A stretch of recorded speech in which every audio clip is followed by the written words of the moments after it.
Are you curious where the Saskatchewan real estate market is headed? Wonder if now's the right time to buy or sell? This week on the Saskatchewan Real Estate Podcast, we hear from real estate professionals as we were at the State of Real Estate to get their opinion on what's happening in the Saskatchewan real estate market. This is the Saskatchewan Real Estate Podcast. All right, let's kick things off by meeting the real estate professionals who are giving us all this great advice. First and last name and the company that you're with. Okay, Scott Tremblay with iSask Mortgage Brokers. Jeff Will, JEFF, WILL, REMAX, Saskatoon. All right. Kevin Appl with eXp Realty. Cameron Choquette, I'm the CEO of the Saskatchewan Landlord Association. I'm Spencer Gerwing, I am with eXp Realty. I am Vaughn Krywicki. I am a real estate agent with eXp Realty. My name is Kayter. I'm with eXp Realty, part of the Benz Real Estate Group in Regina, Saskatchewan. My name is Robyn Luthi. I'm the broker for Prairie Skies Realty in Melfort. I service Northeast Saskatchewan. Guerette, CEO of the Saskatchewan Realtors Association. What advice are we giving to buyers right now in the current market? Okay, so right now we're in a time when interest rates are starting to fall. I would first of all tell them try avoid locking the mortgage in long term. Variable rate mortgages are probably something to look at. Also, I still am advising clients that don't like the variable rate mortgage to maybe consider a 3-year fixed. If they're considering 3, 4, 5-year, keep it to the shorter term. Depends on the price point. The 3 to 6 is really tough. Bidding wars, multiple offers, all that kind of stuff. So, where is there an opportunity right now for buyers? It's got to be on the ball. I don't know if there's an opportunity right now. House prices are keep going up. Tough to get into the market. Good thing is interest rates are coming down. So we are quite condensed with our inventory, so it's causing a lot of interesting situations. There are some properties that I'm finding at least are still available. You can actually negotiate a little bit, but when it's a hot property, good luck. Multiple bids everywhere. Is there a price point on those properties, Kevin? Yeah. So I've got kind of a strong opinion on this. So between $275 and kind of like that $450 range, I like to call those houses the sugar cookies because they just always get eaten. So, which cookies aren't getting eaten? I'm finding stuff kind of like 600 plus is a little slower. There are still some houses that are gorgeous and they go fast, but definitely slowing down over 600,000. We're the most affordable place to rent a home, so investments can still cash flow. There's a great opportunity to become a rental housing provider, provide housing to your friends and neighbors as a landlord. So it's a great time to buy. Let's hope interest rates come down to make that cash flow a bit better. But I'd still say the best time to buy real estate was 10 years ago, so you should do it now. It's not easy right now, but it's not going to get any easier. I was telling buyers come in ready. Make sure you have your pre-approval in place. Make sure you know what you're able to afford, and make sure you have your needs and wants list ready. It's a tight market, it's a hot market, so you can't waste your time dilly-dallying. You have to be prepared when we go and we start looking. The market's really hot as far as, lots of buyers, interest rates dropping. A lot of people that have been sitting on the fence are now trying to actively look for a home, and just not a lot of inventory. So the biggest thing really for me is just ensuring that you have your finances in place, get that pre-approval done, know what you can afford, and just be realistic with what you're looking at, because you don't want to find a property that you love and then not be able to purchase it. So and then just ensuring that you know the process of, if you do find that home, you could be in multiple offers, so you need to write a strong offer, know the process, be comfortable with it, be confident, and then you'll have a good opportunity to hopefully get your offer accepted. On the flip side of that, what are we telling sellers in the current market? get your house in the market, you're getting top dollar right now. Yeah, that's a tricky one, because if you do have a house to sell, you're going to get a good dollar and it's probably going to move really fast. But you do have to buy in this market. So I think that I would make sure, if I had the opportunity, that I locked up my new purchase before I would let that property go, just so you don't get stuck and end up having to buy in a high market, higher than what you sold for. Price accurately. You don't want to see how hot the market is and accidentally overprice your listing, because you can still end up not selling if you don't price properly. There's timing the market is an ultimate challenge if you're trying to nail it down to the exact point. you're going to lose. Ultimately, you should be making your decisions based on your personal scenario and the outcomes that you're looking to achieve. Biggest thing, honestly, is pricing for me. I think the biggest mistake that sellers make is overpricing the property, especially in a hot market.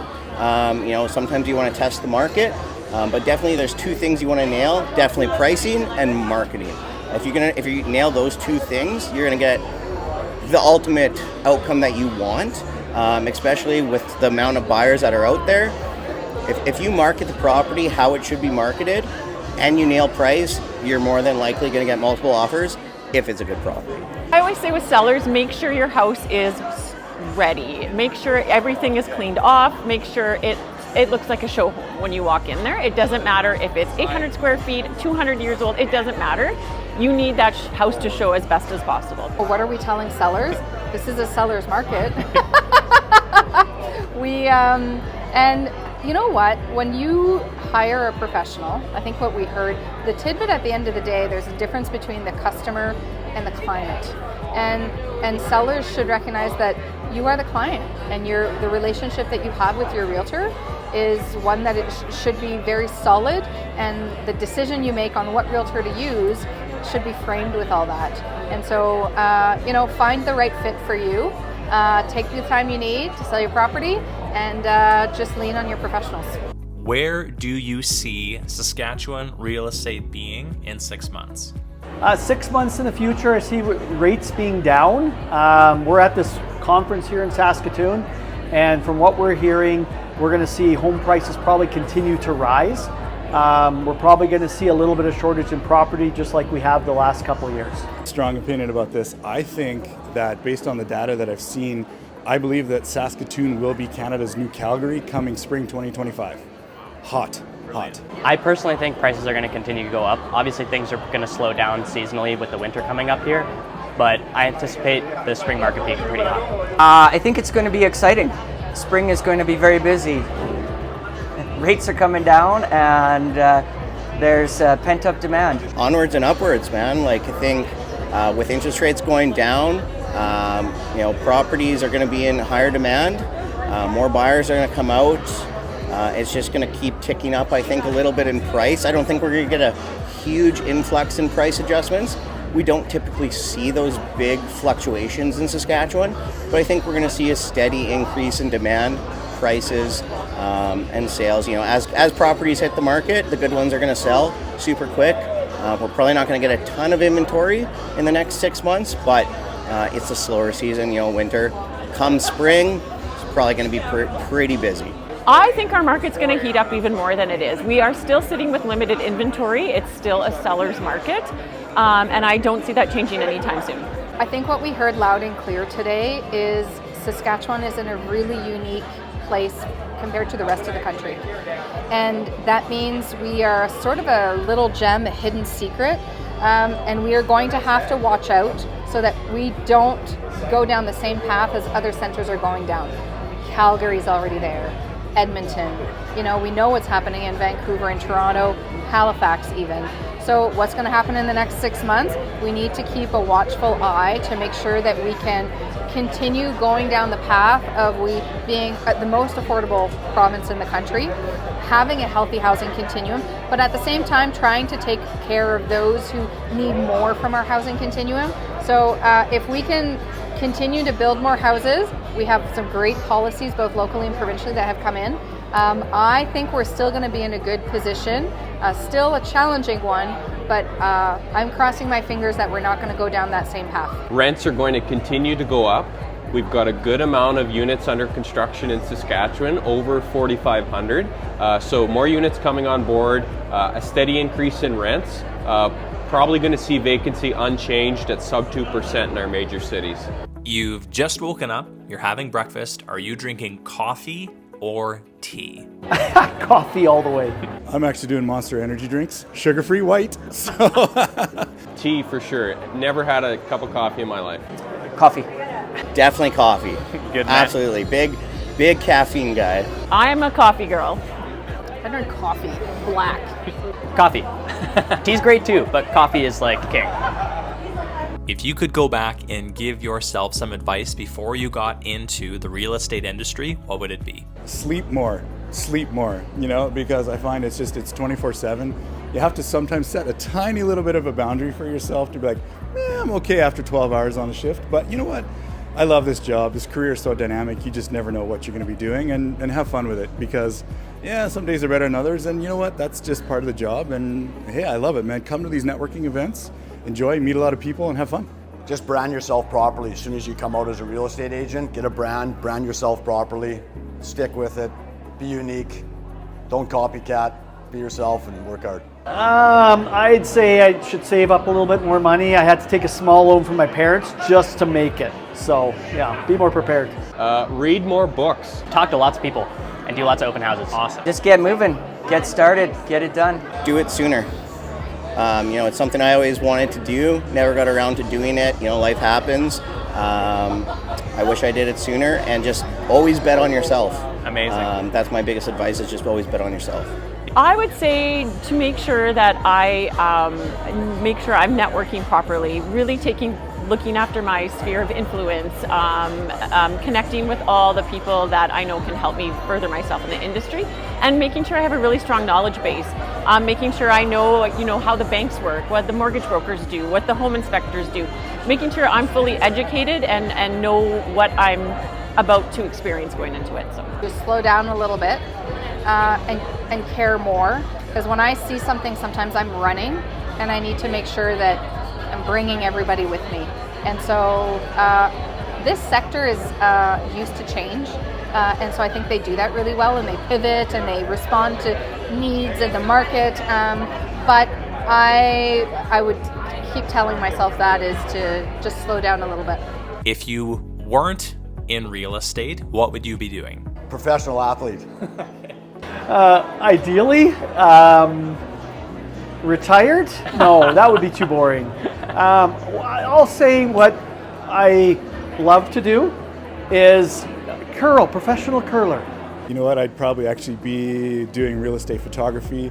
I love that stuff. I love commercial photography, food, headshots. That's really my jam. So Probably politics, either serving a politician or maybe running for office. The dream answer would be a film director. If I wasn't doing real estate, I'd probably be doing something in the marketing realm. That's what I did before I got into real estate, was digital marketing. So probably something in the marketing realm, or something with real estate. Maybe just not on the agent side of things, but. Well, I used to be a social worker, so I'd be still doing that. You know what? I think I would be still working towards something in Saskatchewan that I find that we can build and make stronger. And I think I'm a builder, and I wouldn't say a fixer, but I'm a builder, and I need to, be involved with something. And so I would be involved with something in Saskatchewan that's focused on growth, our economy, and I've been in housing for a really long time, so it would probably be that. But I don't know, I can't see beyond this right now. I would probably be selling cars. Hey, thanks for checking out this episode of the Saskatchewan Real Estate Podcast. I hope you liked it, found some value here. If you did, make sure to subscribe to never miss our weekly videos that come out every single Monday. And of course, it helps out the algorithms if you hit the like button as well. One quick note before you do go, on the mortgage front, I am seeing too many people who are automatically signing their renewal notices when their existing lender comes to them. I'm even hearing stories of lenders that I have access to overcharging their clients by 0.5%. And the banks and lenders are doing this because they know that a lot of people get the renewal notice, sign it, move on with their life. But you are making a massive mistake by not at least having a mortgage broker be the sounding board for you to know that, is this an accurate rate and is my lender treating me fairly? Please, if you have a renewal notice coming up, and give us at least 30 days, reach out and I'd be happy to help let you know if that is a fair market rate, and potentially we could save you thousands of dollars by switching you to a new lender. Simply click in the description of this video my contact information and I'd be happy to help you out. Until next week, I'm Ron Caroni, your Saskatchewan mortgage professional. Bye for now.